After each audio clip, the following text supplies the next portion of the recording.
함께 보실 하나님 말씀은 신약성경 베드로전서 1장입니다. 지난 시간 동안 공동서신 중에 야고보서까지 읽었고요. 오늘부터 베드로전서를 읽어나가게 될 것입니다. 베드로전서 1장 달진 않고 1절부터 12절까지만 봉독하겠습니다.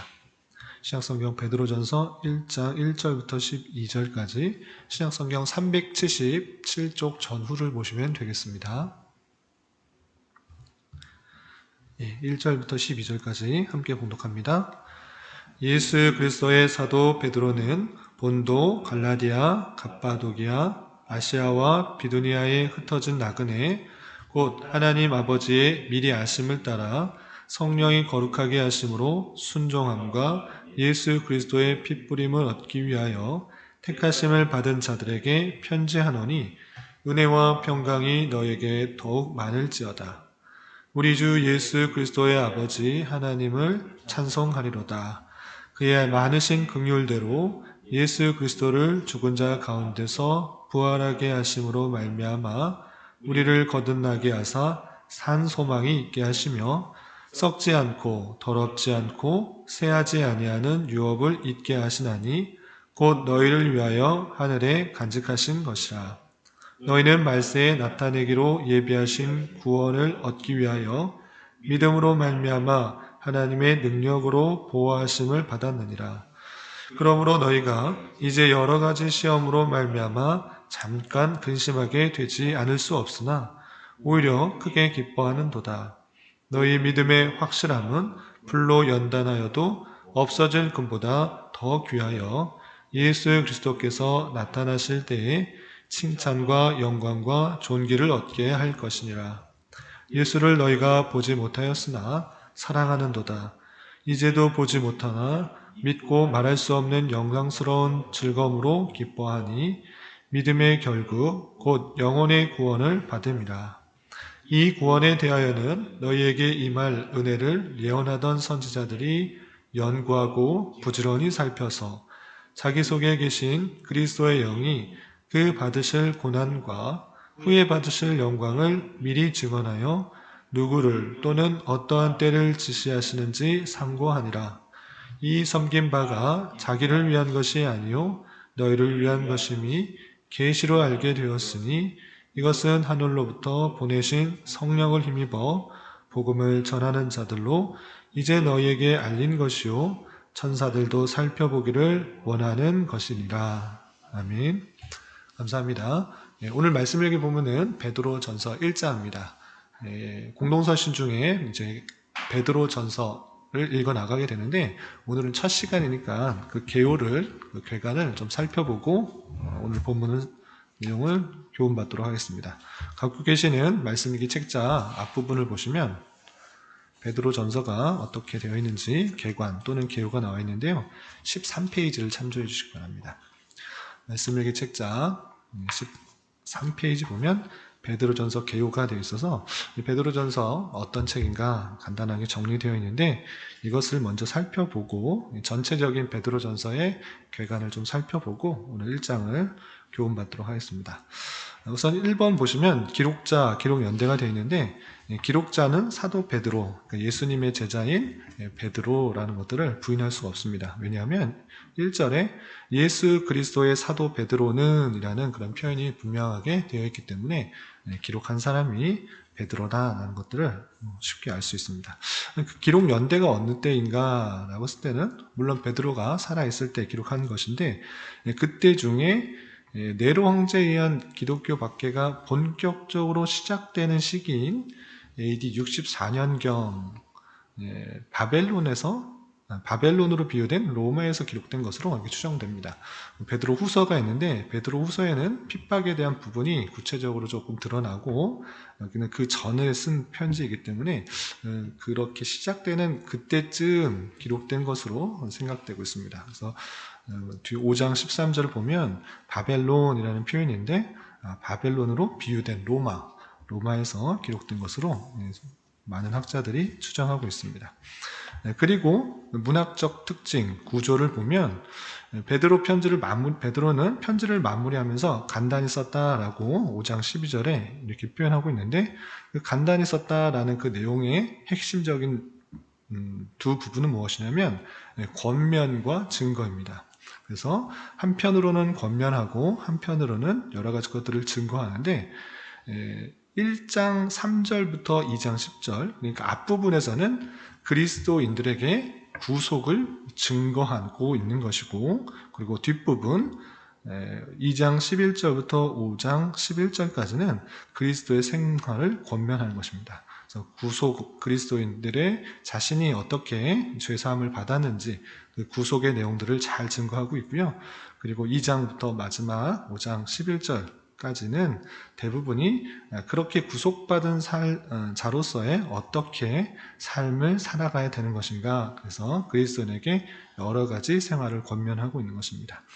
그리고 특별히 그 성도들에게 대한 표현을 나그네, 핍박을 이기는 나그네로서의 삶을 살아가야 된다라는 것들을 강조하고 있다라고 이해하시면 되겠습니다.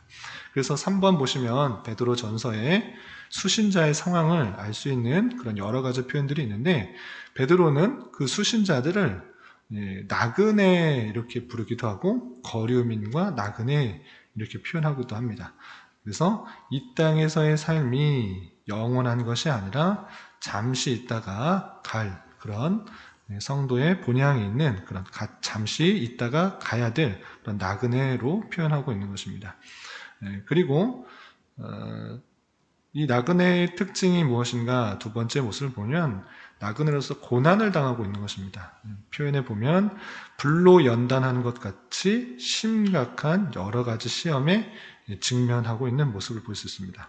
그런데 그들이 자신의 잘못 때문에, 자신의 죄 때문에 당하고 있는 고난 또는 어려움, 환난이 아니라 선을 행하는데도, 하나님의 말씀을 잘 지키려고 하는데도 만나게 되는 부당한 어려운 형편, 고난인 것들을 살펴보게 됩니다. 그래서 이 베드로 사도는 이 고난을 의의 고난이라 이렇게 칭하고, 또 이것은 그리스도께서 받으신 고난과 마찬가지로 육체를 괴롭히는 불시험이다. 또 우는 사자처럼 삼킬자를 두루 다니는 마귀의 고난이다 라고 하면서, 성도가 이 땅에서 바르게 살고자 할지라도 부당하게 당하는 그런 고난이 있는데, 이 고난을 통해서 우리가 더욱더 연단되고 성화된다라는 그 사실들을 잘 밝혀주고 있는 것입니다.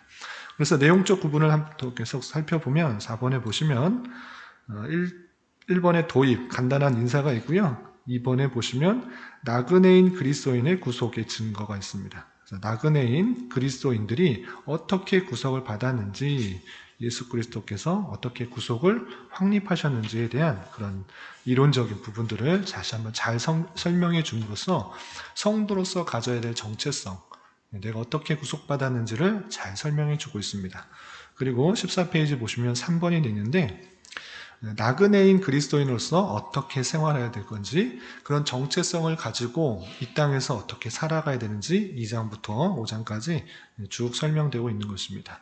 그래서 정치, 사회 관련하여서 어떻게 생각하고 생활해야 되는지, 또 가정에 있어서 아내 된 자로서, 남편 된 자로서 어떻게 삶을 살아가야 되는지, 또 형제 사랑과 선행, 만물, 또 시험에 대해서, 또 장로들에 대해서, 또 젊은 자에 대해서 여러 가지 권면을 통해서 이 땅에서의 성도들이 하나님의 아들로서, 나그네로서의 신분의 정체성을 가지고 어떻게 삶을 살아가야 되는지 다양하게 교훈하고 있다, 이렇게 이해하시고 베드로 전서를 읽어 나가시면 되겠습니다.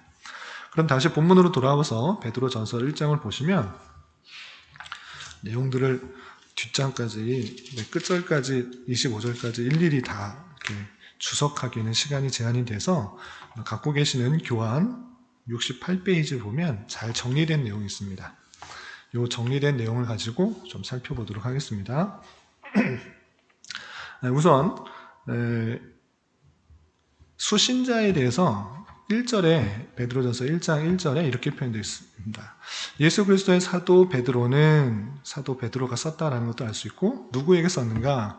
본도, 갈라디아, 갑바도기아, 아시아와 비두니아에 흩어진 나그네 곧 하나님 아버지의 미래하심을 따라 성령의 거룩하게 하심으로 순종함과 예수 그리스도의 피뿌림을 얻기 위하여 택하심을 받은 자들에게 편지하노니 이렇게 되어 있는데 여기서 1차 수신자가 본도, 갈라디아, 갑바도기아, 아시아, 비두니아에 흩어진 나그네라는 것을 알 수 있습니다. 물론 이 나그네라는 표현이 우리가 앞에서 살펴본 것과 같이 이 땅에서 영원히 살지 않고 하나님과 영원한 천국에 갈 그런 사람이기 때문에 나그네라 이렇게 표현된 것일 수도 있지만 1차 독자에 있어서는 실제로 유대인들에게 유대 지역에서 사는 것이 아니라 이렇게 흩어져 있는 그런 나그네에게 썼다라는 것을 알 수 있습니다. 그래서 1차적으로는 그렇게 흩어져 있는 그런 나그네들, 하나님의 택하심을 받은 그런 사람이지만 온전한 데서 한 군데에서 모여 사는 것이 아니라 이곳저곳에서 흩어져 있는 그런 나그네에게 편지를 썼지만 이것이 단순히 그들에게만 쓴 것이 아니라 오고 오는 세대들에게 동일하게 읽혀지고 또 교훈이 될진데 이것이 중의적으로 하나님의 택하신 백성으로서 마땅히 나그네의 삶을 살아야 될 것을 중의적으로 표현된 것입니다. 그래서 뒤에서도 나그네라는 그런 표현이 나오는데 그렇게 이해하시면 되겠습니다. 그리고 두 번째로 보시면 이러한 성도들에 대한 그 특혜, 독특한 정체성을 알려주는 그런 표현들이 있는데 2절에서 보면 아까 읽었듯이 아버지의 미리 아심을 따라라는 표현이 있어서 하나님께서 그 백성을 미리 아신다. 모든 것들을 아신다라는 표현이 있습니다. 그리고 2절 중반절에 보면 택하심을 받은 자들이다 라고 표현된 것을 볼 수 있습니다. 그래서 성도의 정체성, 하나님께서 우리를 모르시는 것이 아니라 미리 다 아신다. 그리고 택하심을 받은 것이다. 내가 하나님을 택한 것이 아니고 내가 하나님을 믿기로 결정한 것이 아니라 하나님께서 우리를 택하여 주셨다. 이런 표현을 우리 잘 눈여겨봐야 될 것입니다. 그리고 거룩하게 하심으로 라는 표현이 있는데 주님께서 우리를 거룩하게라는 것은 구별된 자라된 것으로 거룩이라는 표현이 구별되었다라는 그런 표현인데 거룩하게 하심, 세상과 구별되게 하셨다라는 그런 독특성을 우리가 정체성을 알 수가 있는 것입니다.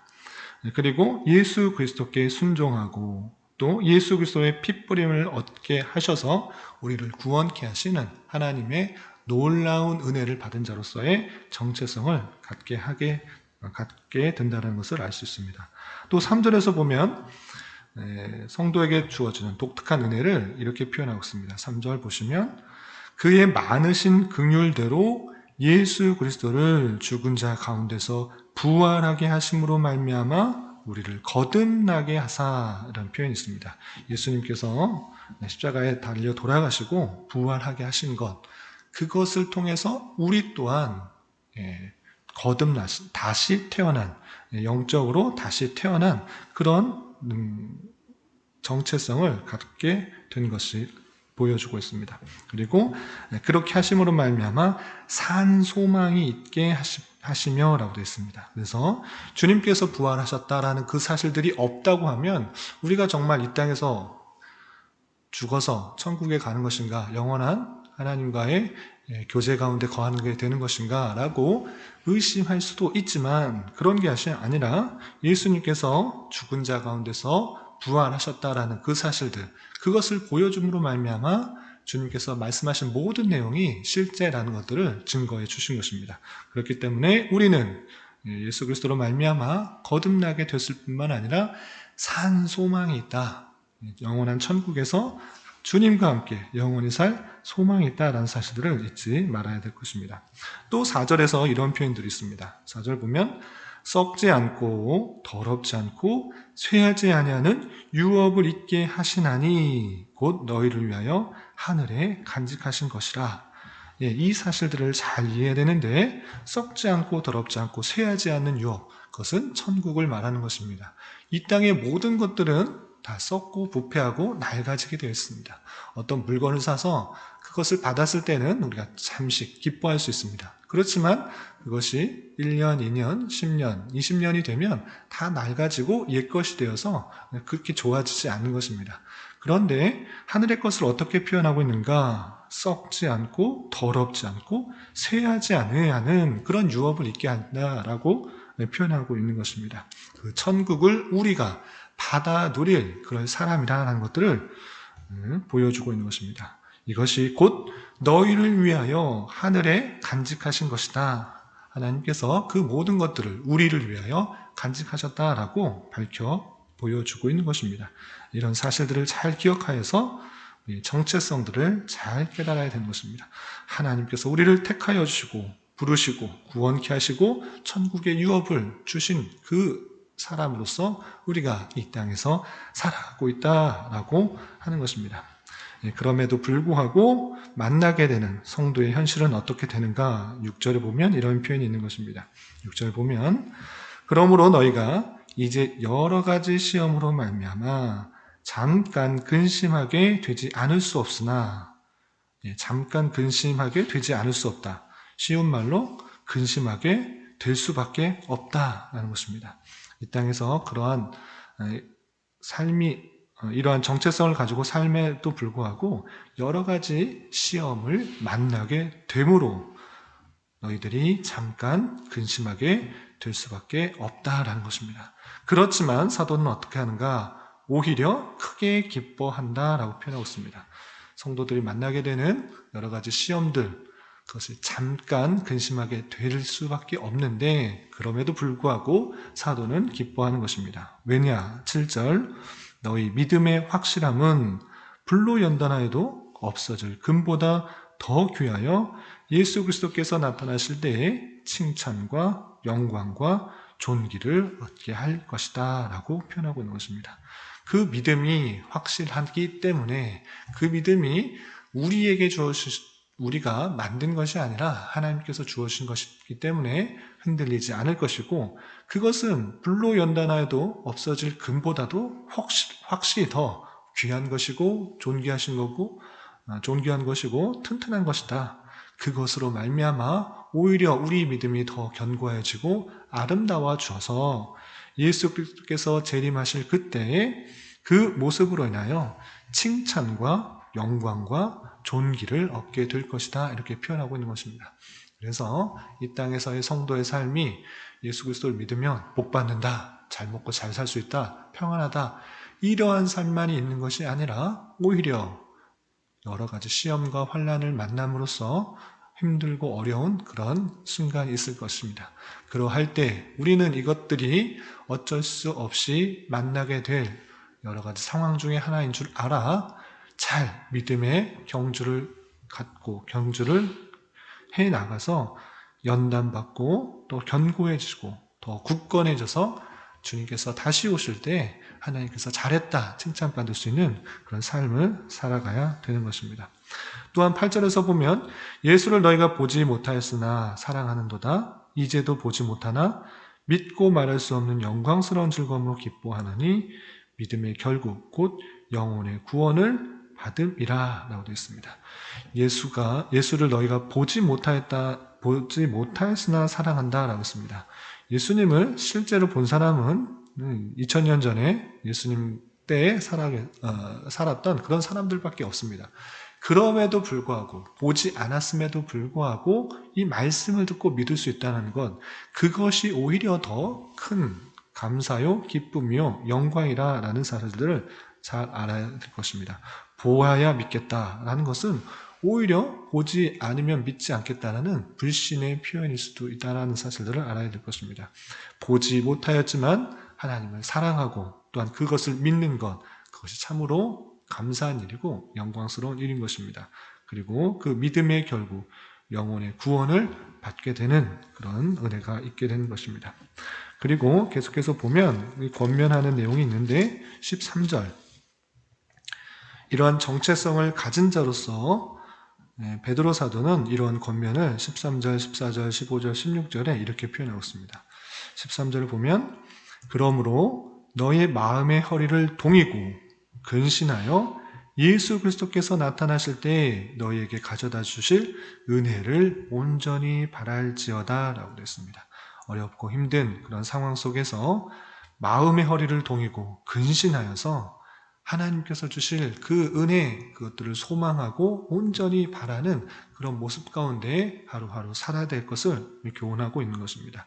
또한 14절에서 보면 너희가 순종하는 자식처럼 전에 알지 못할 때에 따르던 너희 사욕을 본받지 말고 오직 너희를 부르신 거룩한 이처럼 너희도 모든 행실에 거룩한 자가 되라라고 되어 있습니다. 하나님을 알지 못했을 때는 자신의 육체의 소욕, 정욕, 욕심에 따라서 살아가게 됩니다. 그러한데 이제는 그러한 세상의 사람이 아니라 하나님께 속한 사람이라는 것들을 깨달았기 때문에 그런 육체의 사욕, 사적인 욕심, 개인적인 만족을 위해서 살아가는 것이 아니라 주님께서 그러셨던 것처럼 주님께서 부르신 목적에 합당하게 거룩하게 세상과는 다른 모습과 행동과 환경과 방법으로 행동하는 자가 되어야 된다라고 하는 것입니다. 오직 너희를 부르신 거룩한 이처럼 예수 그리스도의 거룩한 것처럼 너희 모든 행실도 세상 사람들과는 다른 구별된 그런 삶을 살아야 된다라고 표현하고 있는 것입니다. 16절의 마지막에 기록되었을 때 내가 거룩하니 너희도 거룩할지어다 하셨느니라 라고 했습니다. 하나님께서 이 땅의 성도를 이끄시고 기르시고 또 원하시는 바는 세상을 조차 따라가는 것이 아니라 세상과 같이 어렵고 힘든 그런 환난 속에서 더욱더 하나님만 의지하며 하나님의 은혜를 바라며 살아가는 것을 통해서 세상과는 구별된 모습으로 살아가길 바라시고 있는 하나님의 마음을 잘 깨달아야 될 것입니다. 우리가 하나님의 은혜로 말미암아 구원을 받고 천국 소망을 가진 자로서 이 땅에서 나그네로서의 삶을 살아가야 된다는 그 사실들을 잊지 않고 오늘 하루도 또 남은 한평생도 나그네로서 세상과는 구별된 모습으로 주님을 닮아가기에 더욱더 힘쓸 수 있는 저와 여러분이 되시기를 주님의 이름으로 부탁을 드립니다. 기도하겠습니다. 하나님 아버지 감사합니다. 오늘 말씀을 통해서 우리가 이 땅에서 주어지는 독특한 은혜와 그러한 상황 속에서 지내야 할 여러 가지 자세에 대해서 깨달았습니다. 이런 말씀을 받은 자로서 더욱더 하나님의 자녀로서의 택하심을 잊지 않게 하여 주시고 하늘 백성, 천국 백성으로서의 삶을 훈련해 나가되 이 땅에 너무 마음 빼앗기지 말고 더욱더 나그네로서의 삶을 잘 살아가기 힘쓸 수 있도록 인도하여 주시옵소서. 특별히 내 힘으로 사는 것이 아니라 오직 하나님의 은혜로 살게 하여 주시고 마음의 허리를 동이고 근신하여 더욱더 우리의 삶을 단속하며 주님께서 주시는 은혜를 온전히 간구하며 살아가게 하여 주시고 또한 각 사람의 행위대로 심판하시는 하나님을 의지하며 두려움으로 우리에게 주어진 길을 잘 걸어갈 수 있도록 인도하여 주시옵소서. 주님 나라와 민족을 위해 기도합니다. 계속되는 코로나로 인하여 많은 이들이 고통과 어려움 가운데 있습니다. 주님 불쌍히 여겨주시고 혹여나 믿는 자들의 죄를 깨닫게 하시는 하나님의 진노는 아닌지 삼가 주의하여 우리의 삶을 되돌아보게 하여 주시고 더욱더 겸비하여 하나님께 부르짖고 하나님의 뜻을 순종하기에 힘쓸 수 있는 저희 모두가 되게 하여 주시옵소서. 특별히 이 나라의 위정자들을 붙들어 주사 많은 혼란과 갈등 속에서 바른 정책들의 결정으로 백성들이 자유와 민주화 평화 속에서 올바른 삶을 살아가는 데 부족함이 없도록 역사하여 주옵시며 치료제와 백신이 잘 개발되고 보급되어 많은 이들이 일상적인 삶을 회복하는 데 부족함이 없도록 인도하여 주시옵소서.